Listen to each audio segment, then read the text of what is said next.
Hey everyone, Fire here, and today we're going to be opening the PoE season with an absolute banger of a reveal.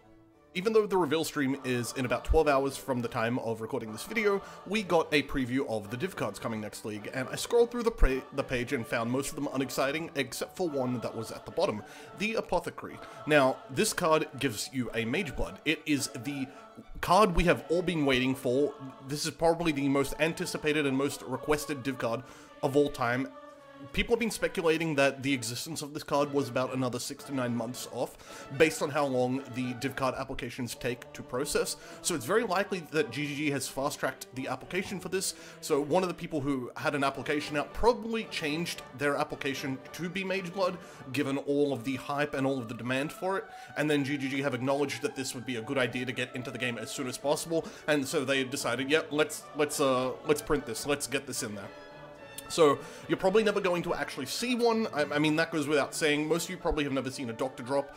You're never going to see this card. It's very unlikely unless you spend the rest of your life MF farming.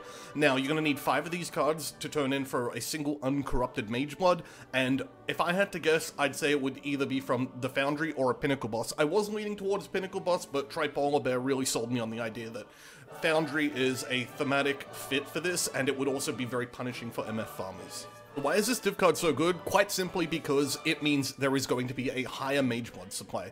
Just the fact that these cards exist means that eventually some stacks will get turned in, and more Mage Bloods will be printed than if this card didn't exist. And more Mage Bloods being in the economy means a much lower Mage Blood price.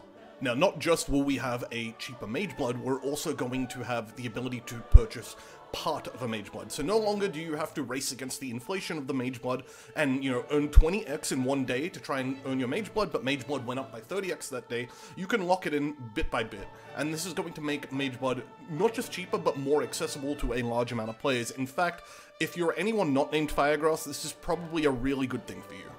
The reason why this is really good is because a lot more people are going to be engaging in magic finding and also stacked deck farming and opening.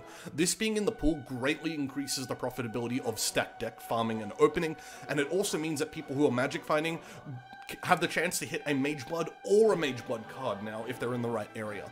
And the overall consequence of this is that because so many more people are going to be magic finding and stacked deck farming, all of the other rewards that aren't a Mage Blood that come from these activities are going to be overfarmed, and as a result, a lot cheaper. So if you want an example of how this already works in the game, just look at the price of Rislatha's Coil being completely devalued from people farming Gwenin. People farm Gwenin for Headhunter and Mage Blood, and they hit a lot of Rislatha's Coils in the process, and as a result, Rislatha's Coil is now a reliably cheap item in any given league, whereas in the past, it would often go, you know, the first week of the league, upwards of a few X. So in the end, it's not going to just be the Mage Blood that's more accessible and cheaper, it's going to also be items such as Headhunter. If you're someone who typically wasn't able to hit a Mage Blood but you could come close, now you can, and that means that all of the Headhunters up are going to go to someone else, and the people who weren't previously able to earn Headhunters but could get close will instead be buying those Headhunters. So everyone's kind of going to have a lot more access to chase items just as a result of this one card existing. My official evaluation for this card is a 420 out of 69. Yep, it's that bloody good. This is the best thing since the Mage Blood belt itself. There are literally no downsides here, except for the fact that, you know, RMTs are going to lose out. They're the only people that are worse off as a result of this div card existing. The people who RMT and price fix the Mage Bloods, they're the only people being hurt. And quite frankly, that's a huge win for the rest of us. That alone makes me get hyped up about this card. The fact that we can still benefit from it as well is an added bonus.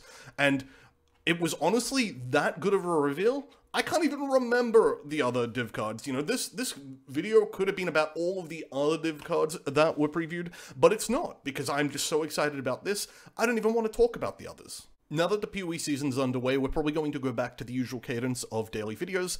The reveal stream's in about 12 hours, so you can bet I'm going to be doing a lot of content on what was revealed tomorrow, so stay tuned, and I'll see you guys then.